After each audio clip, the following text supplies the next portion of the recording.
Morning dear student.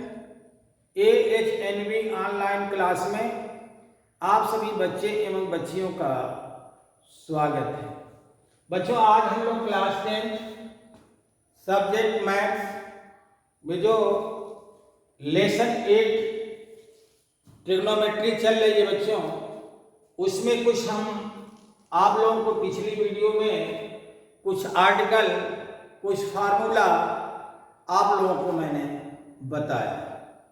तो आज का अगला लेक्चर होगा और आज हम लोग इस लेक्चर में एक्सरसाइज 8.1 के कुछ क्वेश्चन हम लोग आज सॉल्व करके देखेंगे बच्चों। तो आइए शुरू करते हैं। आप लोग की बुक की जो एक्सरसाइज है 8.1, उसमें कुछ क्वेश्चन हम लोग देखते हैं और आप लोगों की तरफ से कुछ क्वेश्चन आया हुआ बच्चों। एक्सरसाइज 8.1 में दूसरा क्वेश्चन आया है, 6वां है, 7वां है, 8वां है और 10वां है। इस टाइप का क्वेश्चन आप लोगों की तरफ से आया है। उन बच्चों को बहुत बहुत धन्यवाद जिन्होंने क्वेश्चन पूछे हैं बच्चे। और आइए हम आपको लगा करके बताने की कोशिश कर रहे हैं। दूसरा क्वेश्चन कह रहा है बच्चों कि आकृति यानी एक फिगर दिया हुआ है, इस फिगर में कह रहा है tan p minus cot r का मान ज्ञात कीजिए। तो यह होगा क्वेश्चन नंबर 2।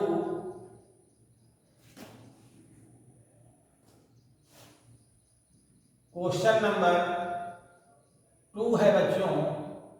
और क्या कह रहा है यह ध्यान देना कि एक फिगर दिया है, पी क्यू आर लिखा है।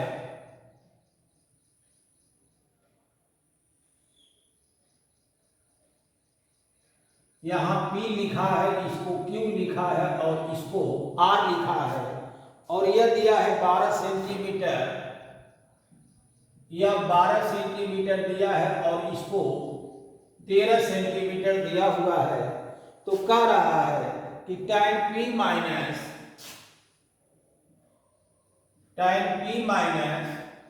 cot R दिया है, क्या cot R, tan P minus cot R का मान ज्ञात कीजिए।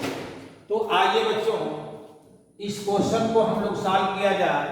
तो इस सवाल में हम लोग देख रहे हैं कि एक बार tan P पूछ रहा है, तो tan P का मतलब यह हो गया कि यदि एंगल P को लिया जाएगा तो उस कंडीशन में यह लंब हो जाएगा, यह आधार होगा और यह कर्ण हो जाएगा बच्चों।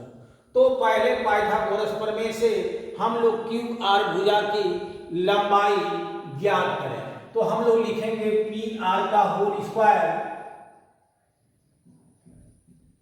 बराबर यहां से पी क्यू का whole square plus Q R का होल स्क्वायर। और क्यू आर का अगर यदि हम लोग होल स्क्वायर लिखें तो यहां से आर पी या पी आर का whole square minus P Q का होल स्क्वायर करेंगे। पी आर कितना दिया हुआ बच्चों, 13 दिया हुआ है, तो 13 का स्क्वायर करेंगे माइनस यहां पर लिख देंगे 12 का स्क्वायर कर देंगे। इस तरह से ये वर्गांतर के फार्मूले से एक बार जोड़ देंगे और एक बार घटा देंगे, तो यह हो जाएगा 1 होगा और यह हो जाएगा 25 हो जाएगा। यहां से क्यू आर का होल स्क्वायर होगा तो क्यू आर बराबर हो जाएगा, इसका 25 का वर्गमूल कितना हो जाएगा, 5 हो जाएगा। तो क्यू आर की लंबाई मालूम हो गई कै सेंटीमीटर बच्चों, 5 सेंटीमीटर। थोड़ा आप लोग स्पीड बढ़ाइएगा बच्चों, कैलकुलेशन को सॉल्व करने में स्पीड को आपको बढ़ाना पड़ेगा। तो थोड़ा आप लोग, मैं इसको बहुत थोड़ा स्पीड बढ़ा रहा हूँ, मगर आप लोग को समझाना भी हमें है, तो हम कोशिश करेंगे कि आपको समझाते हुए भी ले चलें। अब यहाँ ध्यान दीजिए, क्यू आर हो गया 5 सेंटीमीटर। अब कह रहा है कि tan P का मान निकालिए। तो tan P की जगह पर अगर देखेंगे तो tan P का मान जब निकालेंगे बच्चों तो यह हो जाएगा लंब होगा और यह हो जाएगा आधार होगा। तो यह हो जाएगा लंब बटा आधार, यहाँ से L/A होगा और L के स्थान पर लिखेंगे क्यू आर क्यू आर और ए के स्थान पर होगा पी क्यू और क्यू आर की लंबाई कितनी है बच्चों, यह 5 हो गया और यहाँ से पी क्यू की लंबाई 12 हो गया। तो इस तरह से tan p का मान आ गया 5/12 आ गया।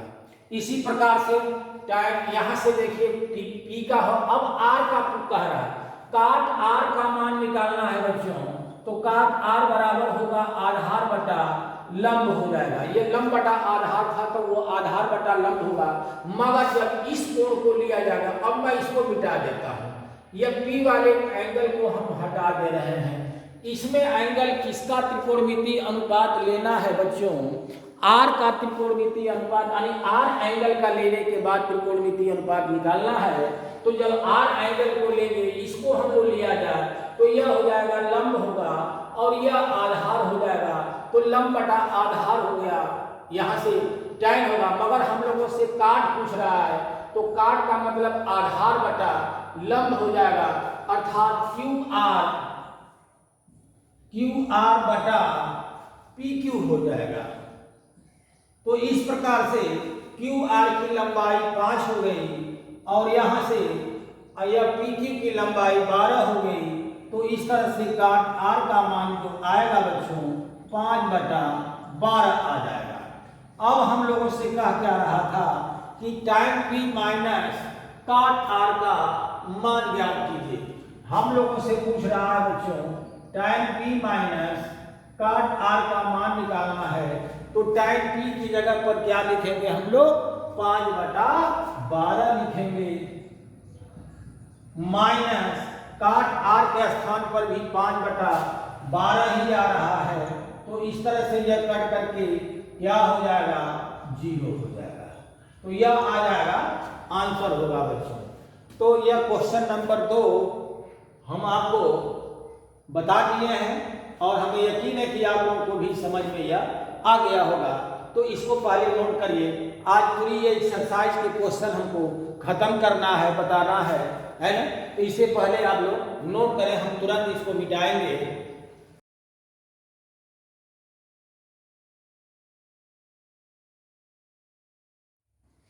आइए बच्चों, अब हम लोग क्वेश्चन नंबर 6 देखेंगे। एक्सरसाइज वही है, कह रहा कि यदि एंगल ए और एंगल बी न्यून कोण है तो, और उसमें ये भी दिया है कि जहां कास ए बराबर कास बी है, तो दिखाइए कि एंगल ए और एंगल बी आपस में बराबर होंगे। तो आइए बच्चों, अब हम लोग इसको देखा जाए, एक समकोणीय त्रिभुज बनाया जाए।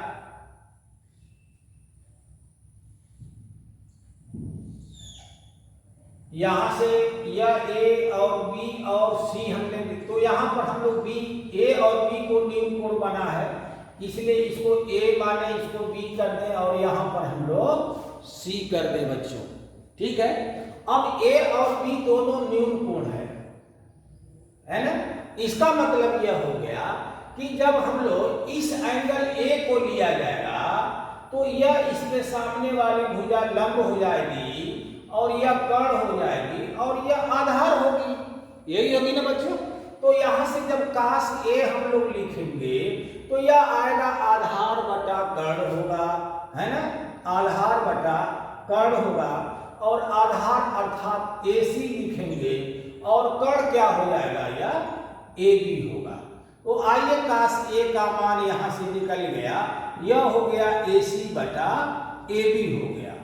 इसी प्रकार से यदि एंगल बी को लिया जाए बच्चों, अब की हम लोग इसको ले रहे हैं, है ना, इस वाले एंगल को लिया जाए जब, तो इसका मतलब इसके सामने वाला ये लंब हो जाएगा और यह क्या हो जाएगा, आधार हो जाएगा। तो जब काश बी हम लोग निकालेंगे बच्चों, तो काश बी बराबर क्या हो जाएगा, आधार बटा कर्ण होगा, अर्थात BC बटा AB हो जाएगा, AB होगा आधार बटा कर्ण हो जाएगा, यही ना बच्चों।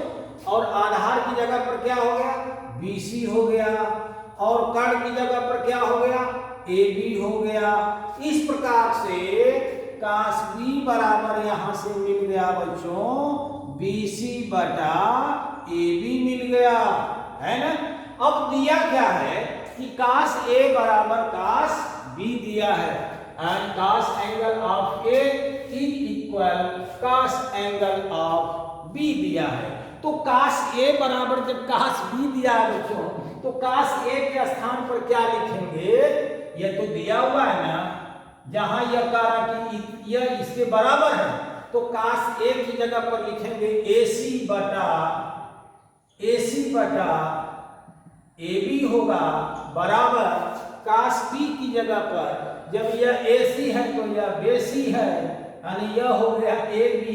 ठीक है बच्चों, तो AC बटा AB बराबर BC बटा AB हो गया। तो यहां से AB से AB कैंसिल हो जाएगा, तो इसलिए AC बराबर क्या हो जाएगा? BC होगा, BC होगा। अब ध्यान दीजिएगा, AC के सामने वाला कोण, अब देखिए ये दो भुजा बराबर हो गई। ये चीज ध्यान देना, ये त्रिभुज का नियम समझिए बच्चों कि यदि एक ही त्रिभुज में, अब समझिए, यदि एक ही त्रिभुज में दो भुजा आपस में बराबर हो गई, कौन? AC और BC। यदि एक ही त्रिभुज में दो भुजा आपस में बराबर हो गई बच्चों, तो उनके सामने का कोण भी आपस में बराबर होगा, अर्थात AC के सामने वाला कोण B हो गया और BC के सामने वाला कोण A हो गया। तो इस तरह से कोण B बराबर कोण A या कोण A बराबर कोण B, ये दोनों आपस में बराबर हो जाएंगे। ठीक है बच्चों, अगला क्वेश्चन देखते हैं। छठवीं के बाद यहाँ पर क्वेश्चन पूछा गया होगा, और क्वेश्चन है, ये क्वेश्चन नंबर 7 है। cos थीटा बराबर 7/8 दिया है। चलिए यहाँ पर यह जगह है, हम लोग यहाँ से लिख देते हैं, यहाँ पर लगा देते हैं, यहाँ से हम लोग लगा देंगे।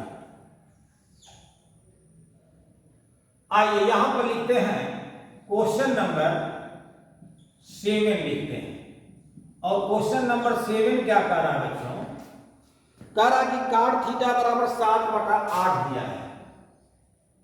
cot थीटा बराबर 7/8 दिया हुआ है। तो कह रहा कि पहला सवाल इसमें कह रहा है कि 1 प्लस साइन थीटा, देखिए 1 plus sine theta 1 minus sine theta बटा 1 plus cos theta 1 plus cos theta और 1 माइनस cos थीटा, इसका मान ज्ञात कीजिए। है ना बच्चों? अभी आगे आप लोग पढ़ेंगे, सर्वसमीका पर पढ़ेंगे, क्योंकि सर्वसमीका वाला तो आप लोग को सिलेबस से हटा दिया गया है। कुछ बच्चों ने कमेंट बॉक्स में लिखा भी है कि सर समीका तो सिलेबस से हटा दिया गया है सर, तो क्या उसको भी आप पढ़ाएंगे? तो हम बता दें बच्चों कि जहाँ 7 आर्टिकल है और उसमें से अगर एक आर्टिकल निकाल दी गई है, तो 6 जब पढ़ाई रहे हैं तो एक आर्टिकल छोटी सी, क्या उसको हम छोड़ें? ले आओ, हम उसको भी बता देंगे। ठीक है बच्चों? तो आप लोग वो बार बार हमें अब कमेंट बॉक्स में मत लिखिएगा कि सर ये क्यों आपने पढ़ा दिया, क्योंकि ये तो सिलेबस से बाहर हो गया है, यानी 2020-21 के एग्जाम के में जो आने वाला सिलेबस है उससे इसको निकाल दिया गया है, तो इसको क्यों आप पढ़ा रहे हैं? हम पढ़ा दे रहे हैं बच्चों, है ना? आप लोग ध्यान दीजिएगा। तो यहाँ पर आगे चल के सर्वसमीका पे आप लोग पढ़ेंगे क्या, क्योंकि वो फार्मूला ही उस पर आएगा। कहने का अर्थ यह है कि आप लोग जब पढ़ेंगे आगे चल के, तो यहाँ से हम दोनों मेथड से बता रहे हैं इस सवाल को, एक सर्वसमीका से भी लगाएंगे और एक बिना सर्वसमीका से लगाएंगे। तो यहाँ पर कह रहा है कि बिना सर्वसमीका से ही लगाना है आपको, है कि नहीं? तो यहाँ से क्या होगा कि यहाँ से cot थीटा बराबर 7/8 दिया है। तो आइए बच्चों इस पर थोड़ा ध्यान दीजिए।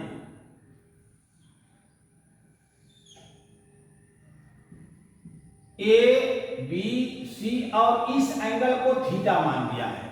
तो जब इसको थीटा मानेंगे तो यह लंब हो जाएगा, यह आधार हो जाएगा और यह कर्ण हो जाएगा। ठीक है बच्चों? तो यहां से cot थीटा बराबर क्या हो जाएगा? cot थीटा बराबर यहां से 7/8 दिया, यानी कि आधार बटा ये लंब होता है ना, आधार बटा लंब होगा। cot थीटा का मान जो निकालते हैं आधार बटा लंब लिखते हैं। तो आधार की जगह पर 7 होगा, यानी A की जगह पर 7 होगा और लंब की जगह पर क्या हो जाएगा? 8 हो जाएगा। तो यहाँ पर यह 7 हो गया, यह 8 हो गया, है ना, यह आधार था, यह लंब था। चलिए मैं मिटा दिया था। तो अब क्या होगा कि हम लोग AC का मान निकालेंगे। तो AC का मान जब निकालेंगे बच्चों, तो AC का वर्ग हो जाएगा AB का वर्ग प्लस BC का वर्ग, BC का वर्ग, और AB कितना होगा बच्चों, 7 का वर्ग हो जाएगा और प्लस 8 का वर्ग हो जाएगा। तो यह हो जाएगा 49 और यह हो जाएगा 64, जोड़ेंगे तो 103 हो जाएगा। क्या बच्चों, नहीं देखिएगा तो 9 4 13 और 6 4 10 और 1 11, है ना, 113 हो गया। तो यहां से AC का वर्ग हो गया 113 हो गया, तो AC बराबर हो जाएगा √113 लिखते हैं। प्लस माइनस में भी होगा, तो चूंकि दूरी है इसलिए इसको हम लोग माइनस वाला ही छोड़ देंगे और प्लस वाले को लिखा जाएगा बच्चों, ठीक है ना। तो इसलिए माइनस वाले को हम हटा देंगे, केवल प्लस में ही लिखेंगे। तो चलिए AC बराबर आ गया √113 आ गया, ठीक है बच्चों। अब साइन थीटा का मान निकालना है और कास थीटा का मान निकालना है। तो इसको मैं मिटा देता हूं बच्चों, ठीक है, मिटा दूं ना, आप लोग नोट कर लीजिएगा। तो यहां से क्या करेंगे, साइन थीटा का मान जब निकालेंगे यहां से, तो साइन थीटा बराबर लंब बटा कर्ण होगा, अर्थात 8 बटा लंब की जगह पर 8 और कर्ण की जगह पर यह हो जाएगा। तो यह हो जाएगा 8 बटा √113 हो गया। और कास थीटा का जब मान निकालेंगे तो यह आधार बटा कर्ण होगा, अर्थात यह हो जाएगा 7 बटा कड़ी में 113 हो जाएगा। देखिएगा अब यहां से क्या करेंगे कि इसमें मान हम लोग रखेंगे। देखिए बच्चों, इसमें मान हम लोग रखेंगे, क्या रखेंगे, 1 प्लस साइन थीटा। तो 1 प्लस साइन थीटा की जगह पर क्या हो जाएगा, 8 बटा कड़ी में 113 हो गया, और 1 माइनस अर्थात 1 माइनस 8 बटा कड़ी में 113 हो गया, ठीक है बच्चों। अब यहां से बटा लिख देंगे, बटा लिखेंगे, क्या होगा बच्चों, यहां से लिखेंगे हम लोग 1 प्लस और कास थीटा की जगह पर 7 बटा कड़ी में 113 होगा, और यहां से क्या हो जाएगा 7 बटा 1 माइनस ये भी 7 बटा हो जाएगा कड़ी में 113 हो जाएगा, ठीक है बच्चों। तो हम लोग जानते क्या है कि देखिए एक में a प्लस बी किया है, दूसरे में a माइनस बी किया है। तो आप लोग पढ़े होंगे, यह वाला मैं ऊपर का मिटा देता हूं, इसको मैं मिटा देता हूं, ये इधर का था बच्चों, आप लोग नोट कर लीजिएगा। एंगल A बराबर एंगल B था ना, एंगल A बराबर एंगल B, यह हम लोग को दिखाना था, ये दिखाना था, ठीक है बच्चों। तो अब देखिए हम लोग पढ़े हैं क्या कि यदि A प्लस बी हो और एक ब्रैकेट में A माइनस बी हो, तो यह बन जाता है कि इसका समसमीका होता है A square minus B square का होता है। इसका मतलब इन दोनों को अगर मिला दिया जाए तो A स्क्वायर का मतलब 1 हो जाएगा, माइनस इसका हो जाएगा 8 8 64 हो जाएगा, बटा 113 हो गया, बटा लिख देंगे। इसी तरह से यह हो जाएगा 1 माइनस और 7 7 49 हो जाएगा और बटा 113 हो जाएगा, ठीक है बच्चों। अब 113 माइनस 164 हो जाएगा, आगे मैं लिख दे रहा हूं उसको, है ना, या नीचे मैं लिखूंगा तो चलिए एक लाइन और लिख दे रहा हूं। तो यह हो जाएगा 113 माइनस 64 बटा 113, और इसके बटा यह हो जाएगा 113 माइनस 49 बटा 113 होगा। कहीं नीचे की लाइन कट न रही हो बच्चों, यह भी डर लगता है। तो अब आगे देखिए कि मैं यहां से लिखूं क्या बच्चों, देखना ध्यान देना, मैं यहां से लिख दे रहा हूं, इसके बाद मैं यहां से लगा दे रहा हूं। देखिए क्या हो जाएगा, यह 113 से 113 तो कैंसिल हो जाएगा। अब यहां 113 में से 64 घटाएंगे तो 13 हो गया, 13 में से 4 घटेगा तो 9 हो जाएगा, है ना बच्चों। और यहां पर क्या हुआ, यहां पर 0 हो गया तो 10 हो गया, 10 में से 6 निकलेगा तो 4 हो जाएगा, बटा हो जाएगा।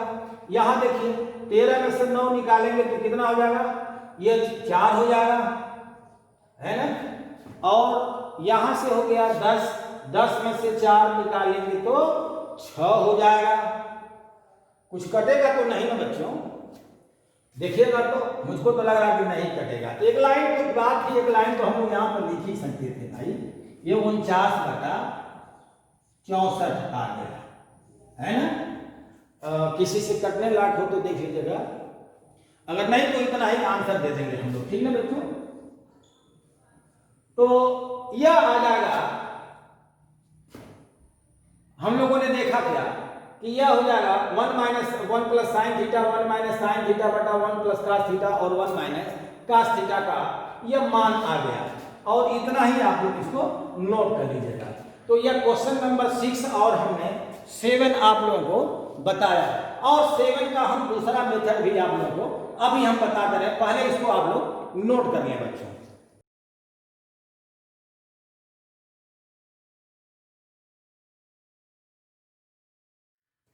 आइए बच्चों, अब हम लोग अगला क्वेश्चन देखने से पहले ये क्वेश्चन नंबर 7 का हम सेकेंड मेथड भी आपको बता दे रहे हैं, क्योंकि सर्वसमीका से हम आपको बताएंगे। और ये सर्वसमीका से यह जैसे आप लोगों ने अभी सवाल आप लोगों ने लगाया है बच्चों, तो उसमें आया था 1 plus sine theta 1 minus sine theta बटा 1 प्लस कास थीटा और 1 माइनस कास थीटा का मान पूछ रहा था। तो हम लोगों ने मान अभी निकाला, वो आ गया 49/64। इसमें का दूसरा सवाल जो बना रहा है कि काट स्क्वायर थीटा का भी मान ज्ञात कीजिए बच्चों। तो आइए पहले हम आपको सर्वसमीका पर कुछ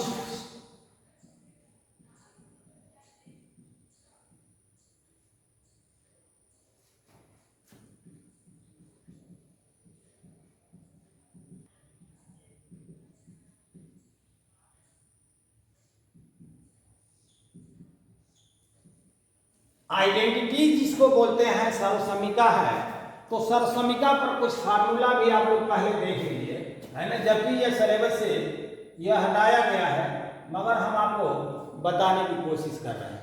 पहला होगा कि साइन स्क्वायर थीटा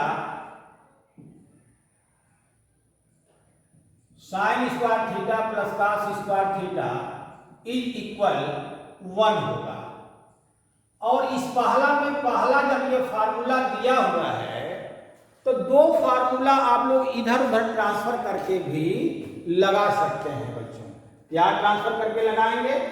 यदि कास स्क्वायर थीटा को मैं यहां पर छोड़ दूं तो यह जाएगा उधर, तो यह हो जाएगा 1 माइनस साइन स्क्वायर थीटा। तो यह दूसरा फार्मूला बन जाएगा, है कि नहीं। यह साइन स्क्वायर थीटा को मैं यहीं पर रहने दूं, साइन स्क्वायर थीटा, तो कास स्क्वायर थीटा को ट्रांसफर कर देंगे, तो यह हो जाएगा 1 माइनस कास स्क्वायर थीटा हो जाएगा। तो इस तरह से sine square theta plus cos square theta बराबर 1 जो मिल रहा है, यानी आप लोगों को जब यह एंगल दोनों सेम हो और साइन स्क्वायर दिया हो कास स्क्वायर दिया हो तो उसका मान 1 लिख दीजिएगा। जैसे आपको आगे हम अभी पढ़ाएंगे इस पर सर्वसमीका पर। जैसे कहने का अर्थ यह है कि अगर हम लोगों से कहे कि साइन स्क्वायर 30 अंश, देखिए साइन स्क्वायर 30 डिग्री और कास स्क्वायर 30 डिग्री, तो इसका मान डायरेक्ट आप लोग लिख देंगे, 1 लिख देंगे। कैसे होगा ध्यान देना, यहां से लेफ्ट हैंड साइड में आप लोग देख लीजिए कि साइन 30 का मान हो जाएगा 1/2 का वर्ग कर देंगे, और कास 30 का मान हो जाएगा करनी में 3/2, इसका भी वर्ग कर देंगे, तो यह हो जाएगा 1/4 हो जाएगा, और यह हो जाएगा 3/4 होगा, तो यह एलसीएम हो जाएगा 4। तो 1 और 3 को आप जोड़ेंगे तो यह भी आ जाएगा 4/4, इसका मतलब 1 हो गया। तो इस तरह से साइन स्क्वायर थीटा का मतलब ये दोनों एंगल सेम होना चाहिए। जैसे अगर मैं कह दूं कि इसका मान बताओ, साइन स्क्वायर 15 अंश प्लस कास स्क्वायर 15 अंश का मान बताओ, चलो तो आप लोग क्या लिखेंगे? Sine square 15 plus cos square 15 का मान कितना आ जाएगा? 1 आ जाएगा, क्योंकि ये दोनों एंगल सेम है, और एक साइन का वर्ग है दूसरा कास का वर्ग है। जिस दिन आपसे कहेगा कि साइन स्क्वायर 125 अंश प्लस कास स्क्वायर 125 अंश का मान बताइए, तो आप लोग बिना सॉल्व किए डायरेक्ट इस सर्वसमीका के मेथड से इसका आंसर आप लोग 1 दे सकते हैं। यह सर्वसमीका होती है कि जो बिना सवाल को सॉल्व किए ही उसका आंसर दे देंगे। तो कहने का अर्थ हमारा यह है, इसको हम मिटा देते हैं बच्चों। यहां पर कहने का अर्थ यह कि अगर sign square theta plus cos square theta बराबर 1 है तो दो फार्मूला हम लोग और इधर उधर करके ट्रांसफर करके हम लोग बना सकते हैं। ठीक है, जैसे आपको सवाल में यहां दिया हुआ है, देखिए क्या दिया हुआ है। जैसे पहला सवाल दिया था इसमें, देखिएगा यहां से मैं इसको सॉल्व कर दे रहा हूं कि 1 प्लस साइन थीटा है और 1 माइनस साइन थीटा है, तो यह मिल जाएगा, दोनों मिल करके क्या हो जाएगा 1 माइनस साइन स्क्वायर थीटा होगा। अभी आप लोग पढ़े थे ना, एक ब्रैकेट में a प्लस बी, दूसरे में a माइनस बी, तो वह a square minus B square हो जाएगा, तो यह हो जाएगा 1 माइनस साइन स्क्वायर थीटा हो जाएगा। और नीचे अगर देखें 1 प्लस कास थीटा और 1 माइनस कास थीटा मिलकर के 1 माइनस कास स्क्वायर थीटा हो जाएगा, तो 1 माइनस साइन स्क्वायर थीटा मिलकर क्या हो जाएगा, ये कास स्क्वायर थीटा हो जाएगा बच्चों। और यहां से 1 माइनस कास स्क्वायर थीटा मिलकर के साइन स्क्वायर थीटा हो जाएगा, है ना बच्चों। तो इसका मतलब कि यह हम लोग लिख सकते हैं कास थीटा बटा साइन थीटा का होल स्क्वायर भी कर सकते हैं, और कास थीटा बटा साइन थीटा सब का थीटा हो जाएगा, यह हो जाएगा काट थीटा होगा, और काट थीटा का स्क्वायर कर देंगे, तो काट थीटा का स्क्वायर करें या हम लोग cos square theta cot square theta कहें, है ना, यह दोनों बात एक ही है।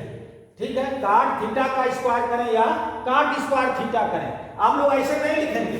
देखिए कि काट थीटा का स्क्वायर बराबर हम लोग लिखते हैं काट थीटा का स्क्वायर, इसका स्क्वायर कर दें, नहीं भाई नहीं करेंगे। ठीक है, क्योंकि अगर ऐसा होगा तो हम लोग लिख सकते थे कि काट, क्योंकि हम लोग लिख सकते हैं, जैसे मान लीजिए मैं कह रहा हूं कि काट 30 अंश का होल स्क्वायर करिए और काट 30 का भी होल स्क्वायर कर, यहां से इसका केवल स्क्वायर कर दिया जाए, तो यह 30 दिया है 900 हो जाएगा, काट 900 का मान कुछ और हो जाएगा, और काट 30 का मान का जब वर्क करेंगे तो यह मान कुछ और होगा।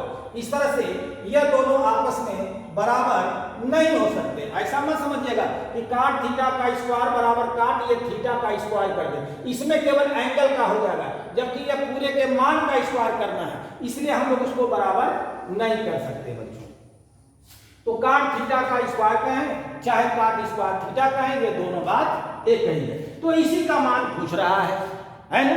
अब देखिए काट थीटा की जगह पर क्या था, देखिए काट स्क्वायर थीटा आ गया, तो इसको हम लोग लिख सकते हैं कि काट थीटा का होल स्क्वायर, और काट थीटा की जगह पर दिया क्या 7 बटा 8 दिया है, 7 बटा 8 दिया है। इसका वर्क कर लेंगे तो 7 7 49 और 8 बटे 64 यह आंसर आ जाएगा, है कि नहीं बच्चों। तो इस तरह से 49 बटा 64 डायरेक्ट इसका आंसर आ गया बच्चों। ठीक है, तो इस प्रकार से आप लोग इस मेथड से भी सवाल को आप सॉल्व कर सकते हैं, मगर जो आर्टिकल दी जाती है उस आर्टिकल पर ही वो प्रश्नावली बनाई जाती है, तो इसलिए जो आर्टिकल दी गई हो उसके बगल में वो प्रश्नावली हो, तो उसी आर्टिकल पर ही उस प्रश्नावली को सॉल्व करने की कोशिश कीजिएगा, है ना बच्चों। ठीक है, तो हमें यकीन है कि आप लोगों को यह दोनों का मान लग रहा सेम ही आएगा, 49 बटा 64 इसका भी आएगा, 49 बटा 64 इसका भी आ जाएगा। तो इसको भी आप लोग बहुत जल्द नोट कर लीजिए। अब हम अगला क्वेश्चन आपको बताते हैं 7 के बाद वाला।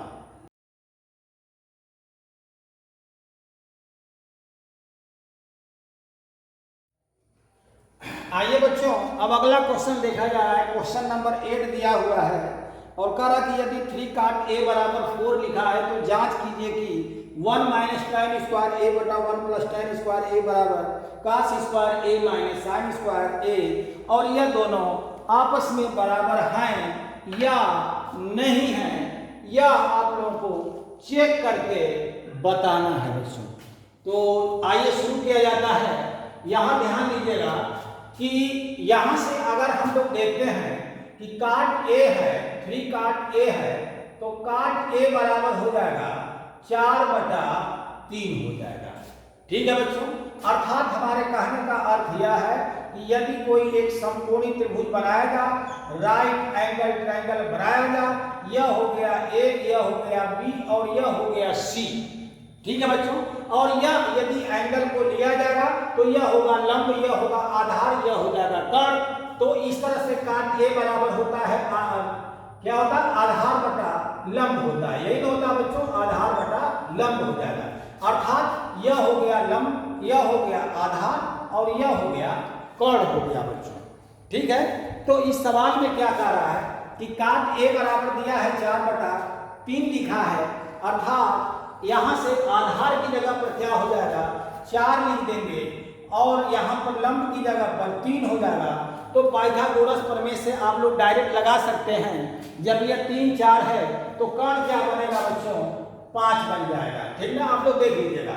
तो कहने का अर्थ यह है कि इस सवाल को जब हम लोग सॉल्व करेंगे तो किस किस त्रिकोणमिति का अनुपात की जरूरत पड़ेगी, तो हम लोग देख रहे हैं कि एक बार tan a की जरूरत पड़ेगी और एक बार cos a और sin a की जरूरत पड़ेगी बच्चों। तो आइए हम लोग पहले से हम लोग निकाल कर रखे रहे हैं ताकि उसमें केवल हम लोग मान रखेंगे। और यह भी ध्यान दीजिएगा कि काट a बराबर अगर 4/3 है ना तो tan a इसका व्युत्क्रम हो जाएगा, अर्थात 3/4 हो जाएगा, 3/4 हो जाएगा। ठीक है बच्चों, जैसे यहां से देखिए लंब बटा आधार हो जाएगा यानी 3/4 हो जाएगा।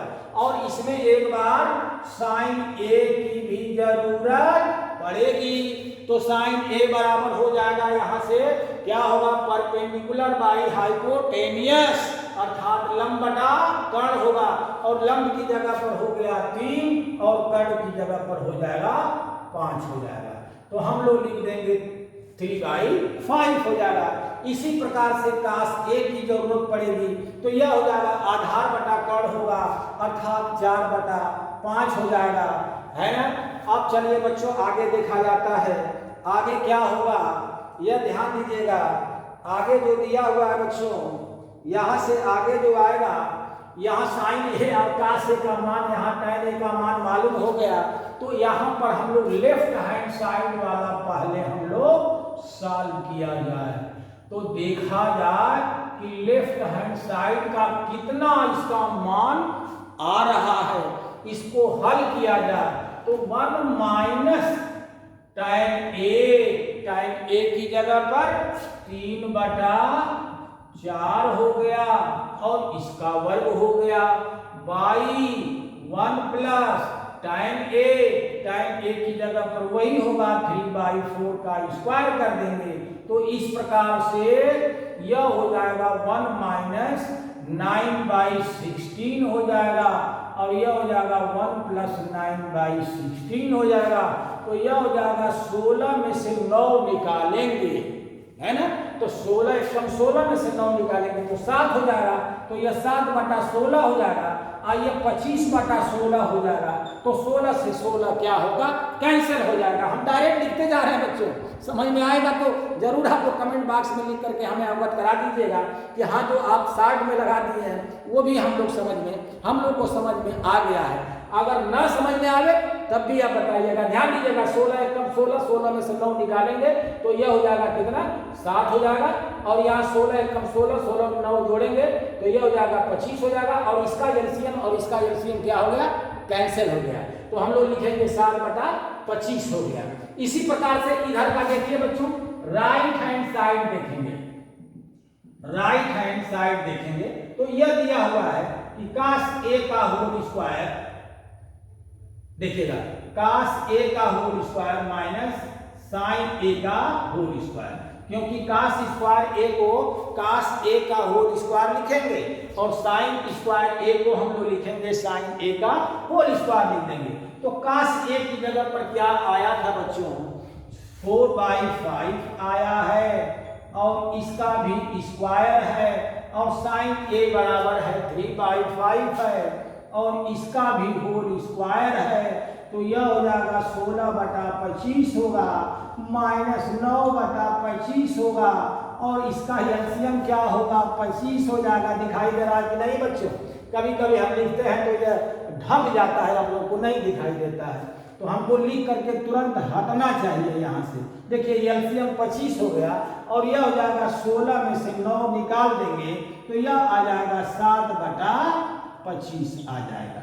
तो अब देखिए बच्चों, इसका मान आ गया कितना इसका मान आ गया 7/25 और इसका मान आ गया कितना 7/25, ये भी आ गया।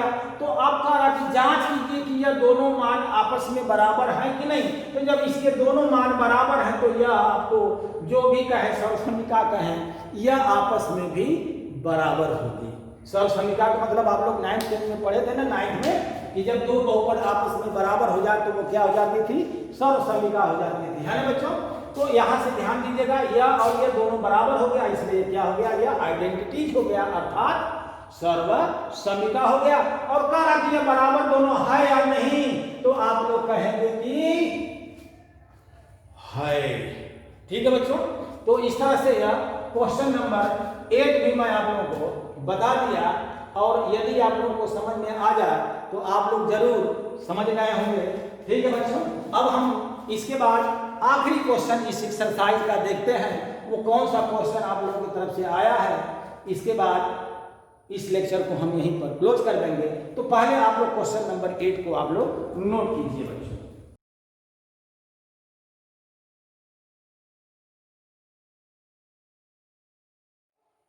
तो आइए बच्चों, अब यह क्वेश्चन नंबर आखिरी आपको 10 है। कह रहा कि त्रिभुज PQR में जिसका कोण Q समकोण है, कोण Q जो है 90 डिग्री का दिया है, और PR + QR यह जो दिया है 25 सेंटीमीटर दिया है, और जहां PQ का मान दिया है 5 सेंटीमीटर ये भी दिया है। तो कह रहा कि sin P, cos P और tan P का मान ज्ञात कीजिए बच्चों। तो आइए इसको हम लोग सॉल्व किया जाए। और सॉल्व करने से पहले ये बहुत ही इंपॉर्टेंट क्वेश्चन है, यह इंपॉर्टेंट क्वेश्चन है बच्चों। और यह दे रहा है कि PR + QR यह दोनों की लंबाई जोड़ने पर आ रही है 25, और यह P से Q जो दिया है यह 5 सेंटीमीटर का यह दिया हुआ है ना बच्चों।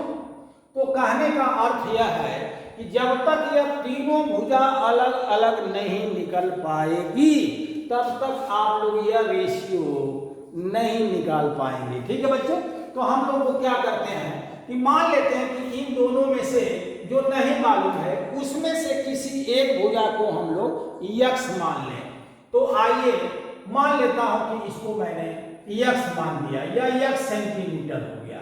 तो कहने का अर्थ यह है कि जब यह x सेंटीमीटर हो गया तो जो यहां से अगर हम लोग यदि x रख दिया जाए और QR हो गया, यह 25 हो गया, तो QR का जो मान आएगा यह 25 - x आ जाएगा, है ना। ठीक है बच्चों, तो QR जो आ गया यह 25 - x सेंटीमीटर आ जाएगा। तो इसमें हम लोग x का पहले मान ज्ञात करेंगे, और जब x का मान निकल जाएगा तो सवाल में कुछ नहीं है, sin P cos P tan P का मान निकालेंगे। आपको यह सवाल में मेन आता है कि इस x का मान ज्ञात करना। तो आइए इस पर पाइथागोरस प्रमेय लगाया जाए बच्चों। तो पाइथागोरस प्रमेय क्या है कि यहां से RP का होल स्क्वायर 90 अंश के सामने वाली भुजा कर्ण होगी उसी का वर्ग करेंगे, और शेष दो भुजाओं के वर्गों का योगफल कर देंगे, और इसके बाद उसको जोड़ देंगे, यही ना, PQ का वर्ग और QR का वर्ग कर देंगे। तो यहां से देखिए इसके जगह पर हो जाएगा x का स्क्वायर, PQ का मतलब यह हो गया 5 का स्क्वायर, QR का मतलब हो गया यह 25 - x का होल स्क्वायर हो गया। ठीक है बच्चों, अब हम लोग क्या करें कि इसको या तो हम लोग सॉल्व कर दें। देखिए x स्क्वायर और यह हो जाएगा 25, और इसको तोड़ेंगे तो 25 में 25 का गुणा होगा तो यह 625, और यह हो जाएगा +x स्क्वायर और -25 गुना के 50x हो जाएगा। ठीक है बच्चों, तो x का मान पहले निकाला जाएगा, x स्क्वायर 25 हो गया, और यह हो जाएगा 625, और यह हो जाएगा +x स्क्वायर और -50x हो गया। तो x स्क्वायर से x स्क्वायर कट गया। अब यह हो जाएगा कितना, बराबर 0 हो गया है बच्चों। तो इसको ट्रांसफर करेंगे इधर, तो यह आ जाएगा 50x और इसको जोड़ेंगे तो 5 5 10 हो गया, 2 2 4 1 5 हो गया, है ना, देख लीजिएगा तो 5 5 10 और यह हो गया 650 हो गया। ठीक है बच्चों, तो कहने का अर्थ यह है कि अगर x का मान निकालेंगे तो 650 बटा 50 हो गया, 0 से 0 कटेगा और इससे जब भाग देंगे तो यह 13 आ जाएगा। क्या देख लेना, तो x का मान आ गया कितना, 13 आ गया। ठीक है, तो इसका मतलब यह हो गया कि अब जो यह समकोण त्रिभुज बना था,